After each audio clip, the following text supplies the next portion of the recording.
jira. Kanaaf waan beektu namni ishee adabu hin jiru waan quba qabdi sirriitti quba qabdi. Isheen beekatee gooti malee sirriitti beekti. Waan beektu kana uummata Oromootti himi jedhamte malee waan biraan gaafatamne kana uummata Oromootti yaa himtu. Yoo isheen guyyaa kennameef kanatti hin himanne ta'e nutis Oromoodha. Ishee lubbuun darbees haa ta'u yookiin lubbuun illee jiraatte hin beeknu.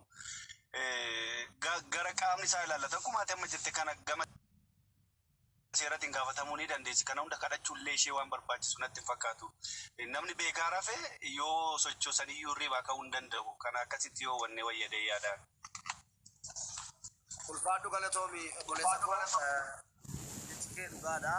Mee namni Saudi Arabiyaa keessa jiraataa ture tokkos kanan itti dhiyaadhu ol nu galeera waan ta'e muuxannoo nu kenna. Sana booda obboleettiin keenya hoosiin dhufte biifoolee dhufteetti nuun jedhi lakkoofsaatti ittiin ta'e barreeffattu dhufteetti nuun jedhi nama tokko buufnee galchina. Mee obbo Shaafi obbo dubbadhu miutirraa ka'i. Ijoollee wanni kun jabaadha. Shamarran nyaataadha bineensi kun. Shamarraa jirtan yoo miindaajee tokko gadhiisuu ta'e akkaawuntii haadhaaf abbaa nu gadhiisaa guruppii irratti nagaasaa jala yoo jiraattanii akkaawuntii maqaa haadhaaf abbaatiin baname sana guruppii keessatti geessaa nu gadhiisaa. Ijoollee guruppiitti galaatii waan dandeessan buusii buusaa.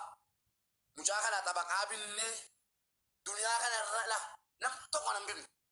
Waa hunda gochuudhaaf maallaqa hin qabannu humna hin qabannu. Kanaaf bira dhaabannee xabaqaa binnee haqa mucaa kanaa baasuun haqa shamarran biyya Arabaa guutuu baasuudha. Galaa jabaadhaati guruppiitti. Namni guruppiitti galuu barbaada. Waan akkam jirtanii? Nagaadha. Lakkoofsa koosa xumurii isaa manni jaasaa kun jiddaa mube. Jandaa silkii waan jedhu hundayyuu yoo harkaan qaba jedhachaa jiru. Diroo caala. maal jette Namichi kun manni jaasaa jedhamu kun jiddaa. Waan isaan itti naannochaa turaniyyuu harkaan qaba jedhachaa jira. Diroo caalaa jedhamu walgashaa.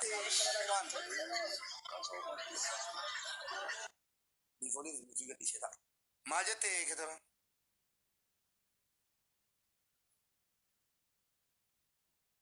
Ketoraan dabaleen dubbadhaa ka jala kee. Ketoraan nagaamaa sagalee koo jira tokkummaa.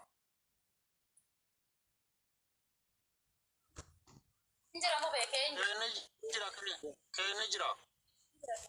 Ketoraan miutii irra kaasiiti maal jettee kaatee dubbadhu biifoolee yeroo dubbattee kaateeti immoo miutii qabachuun dagatiin.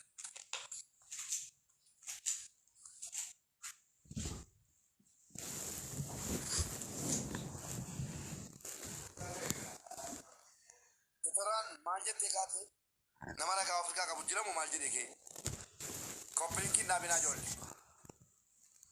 Ketoraan miutii irraa kaasii dubbadhu. Ijoollee warri immoo bira dhaabanne tan ammasitti lakkoofsa kana qabadhaati waatsaappiin haayi jedhaa.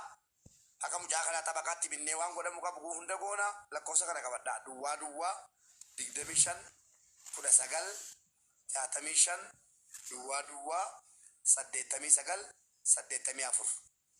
WhatsAppiidhaan haayi yoo jettu. Diroo caalaa nama diroo caalaadha mubee. Diroo caalaa barreeffachaa jira nagashachaa jira. Odeeffannoo harkaa qabaachaa jira. Diroo caalaa galchinaa ayyee isin deebifna. Al tokko dubbadhu waan. Tole. Al tokko dubbadhu. Diroo caalaa meer lakkoofsa as jalatti barreeffamaa jiru kanaan kottaatti haayi jedhaa.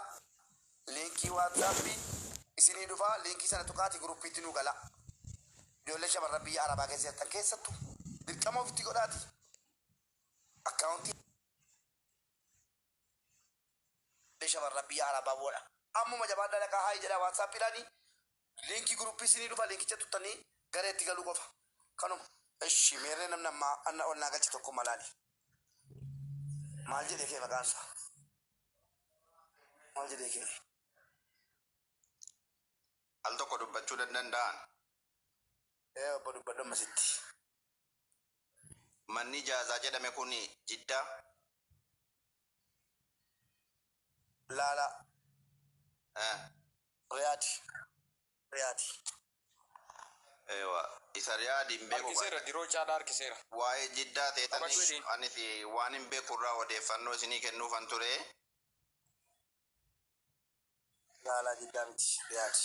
Amma immoo mucaan kun tokkittii kanatu badee jedhame malee danuutu badee jiraachuu danda'a ijoolleen.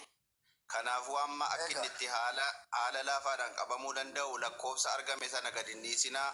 Lakkoofsa sana mootummaatti kennitanii obboleessi ragaanu jalaa iqaama badaa malee hin bitamu. Nambee kan dhiisi ragaanu jalaa badaa dhiisi obbo Goolshee. Al tokko waa'ee bilbilichaa irratti dubbadhu mube al tokko dhiifama waa'ee bilbilichaa irratti dubbadhame. Waa'een bilbilaa sun bilbilli yeroo hunda daataa mataa kiyyaan qaba. Hojii waan ittiin hojjedhu onlaayinii irra jira. Bilbilli hin waama ogguma waamaniyyuu muudii namarratti qabata bilbilichi bakka. Bilbilichi hin beekti akkaataa bilbilu eenyu akka bilbilu waan bilbilli sun hin beekama. Bilbilli guyyaa har'aati kaasee dide malee bilbilli hin hojjeta. Nama jalaa kaasaniifaatu wayin sittiin dubbatan wayin immoo sagalee waan ta'e dhagama. Bilbilli sun sirruma hojjechaa ture hin bilbilamaa ture. Ani abbaa nama jedhe sirrumaan immoo mucaan kun durbii tolii ol jalqabaa ka'ee guyyaadhaan hin irra noola. Koppiliikii godhaa. Dhageessanii. Sirriitti hojjeta bilbilli kun sirriitti hojjetaa jira waamaa jira yoo wayin nama jalaa kaasanaa inni wayin sagalee wayin dhagam bilbilli sirriitti hojjechaa ture. Kan ammoo dhibbaan dhibbattu onlaayinii irraa hin dhabamne guyyaa tokko sa'aatii 24 onlaayinii irra jira. Seen hordofaatuma jira waanuma namni dhaga'u sagalee waan namaa yaadota namaa viidiyoo gallakkamu sirriitti funaanan jira. Inni lammataa immoo wanti gaaffii natti ta'e ani iddoo hojiin jiraa jette. Iddoo hojii eega jiraattee akkamitti dhageessee gara Mubaarakitti sa'aatii 2 moo anjette sanirra akkamitti bilbiluu dandeesse. Gaaffii keessa koo guddaa ta'e santu isa natti ta'e. Kanaaf mee isarratti mee sirriitti gadi jabeessaa nuu gaafadhaa.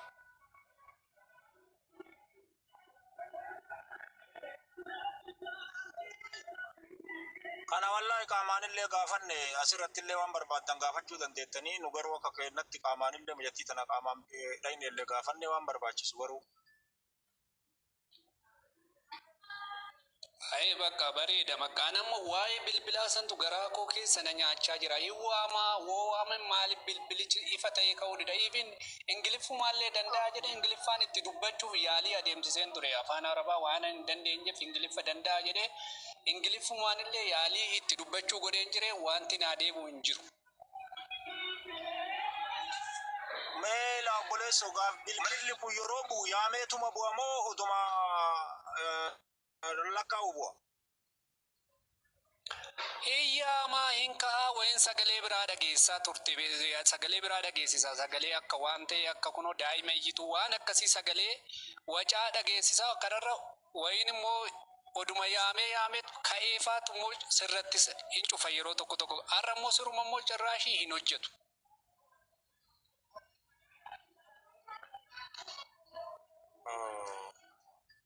Ayyee galatooma. Amma buleetti keenya bifoole meerre si.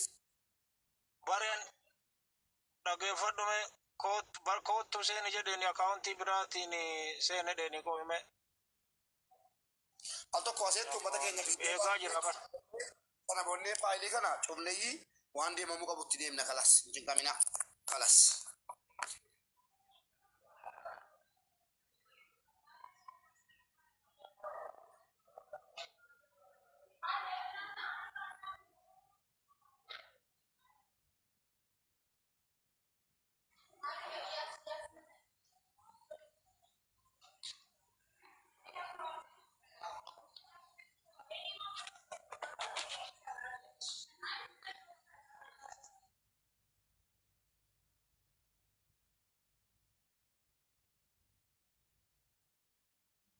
mata Mubarak irratti dawwalame moo hin qabeelaati. TikTok isaa kana biroo kan riippoortii godhanii koppiliin go'ame Mubarak hin jirta. Guys, na balleessaa jira wallahi. Koppiliin godha. Please koppiliin godha. Mubarak didaa jira TikTok ni. Maalo koppiliin. Loosin deebita daraa keessan gadi qabaa gaafii ijoo ta'e gaafadhaa waan baay'eedhaaf nu gargaara. Muubeen si baasi gargaara please. Warri immoo jala jiran haa waraabbatan. Koppiliin godhaa sirriitti tolchaati. Koppiliin godhaame dhuftu himan intali dhuftu bar.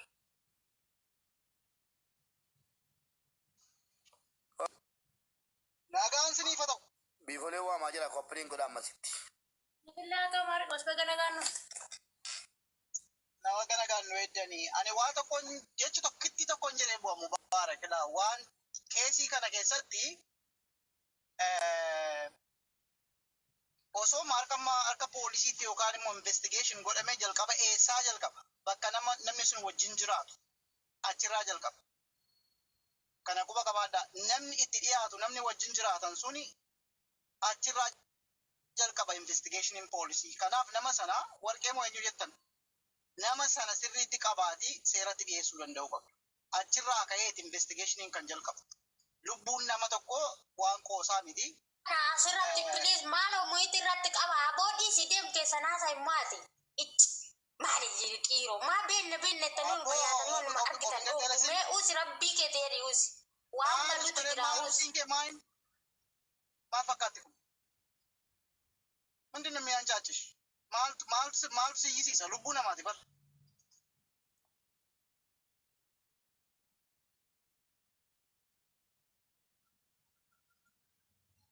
Asirratti eessee guyyaa meeqa guutuu hojjetuma sin agarra. Maal furmaata maaliif itti nama lubbuu namaa akka ta'e hin beekne eenyu waan seeraa hin beeka manni murtii asirratti jiru irraa.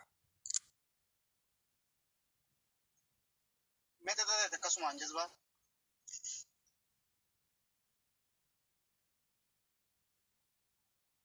Yaa kana isin jechuu barbaada mubaarak naa bilbili keessaa inni haasofna.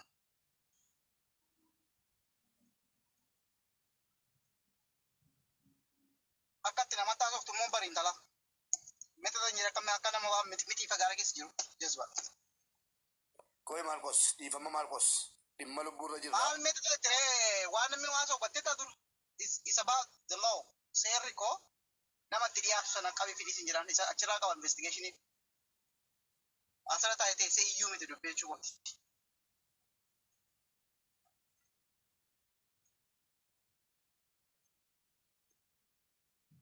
Marcos kun waan seeraa wallaallatu miti. Tartiiba seeraa qabachiisuudhaaf dirqama. Saamee wanni qabatameetu malee lafa waaqeeti miti. Kanaaf naa Mubaarak. Shittee warquu ka jettu kana galchi lakkoofsa afur shittee warquu ka jettu sana. Tokkummaan hin jiru.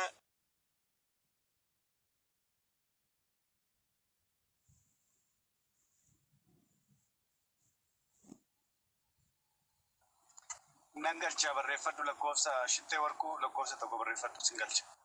Lakkoofsa afur barreeffatte. Sahaa jedha bar shittoon jedhu meerre arguutti hin jiru. Shittee warquu jedha barreeffatte. Arguutti hin jiru barreessi deebisee din. Okay, I got it.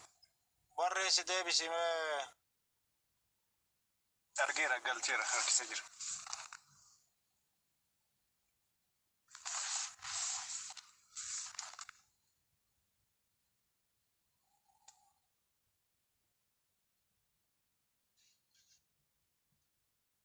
Dhufte kun oomijattiin gaafadhaa waan gaafattan. Dhufte kun oomijattiin gaafadhaa waan gaafattan.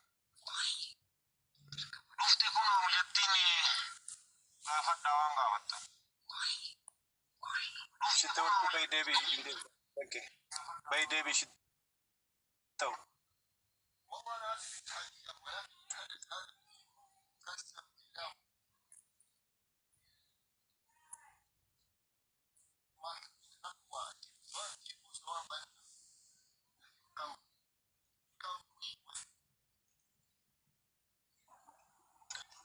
Before shittoon eenyudha waa'ee maalii gaafatamti isheen eenyu isheen mucayyoodha moo nama biraati? Mucayyooma eegaa gaafadhaa. Okay, naamusaan warri gaafii gaafachuu barbaadan naamusaan gaafadhaadha. Arrabsuun hin barbaachisu, sagalee addaa hin barbaachisu, naamusaan waan gaafii qabdaniif gaafachuu ni dandeessu tokko tokko.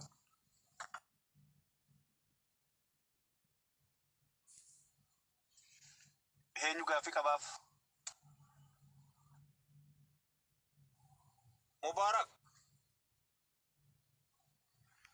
Shabakaa Mubaarakiin qabee na fakkaata. Aboo taataa billee godha kompiiliitti godhame. Hello. Dhimmuma kanaan keessaa mimmijeeffataa jiraati. Anan eeginaa. Dhimmichi gara itti deemaa jiru. walumaan argaa jirra. Koppiliinkii godhaa. Kunoo mucaan galteetti miti viidiyoo banadhu obboleettii koo. Ilaa viidiyoo sii baneera banadhu ittiin haasa'e. Gaaffii uummata deebisi.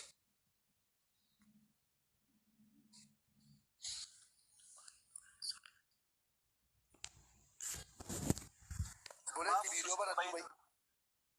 Ususaa jirti bar namatu I think interpreteraan haasa'u feetina fakkaata. Laa akaawuntii kan akka isiiti ijoolleen jawaadatti maaran.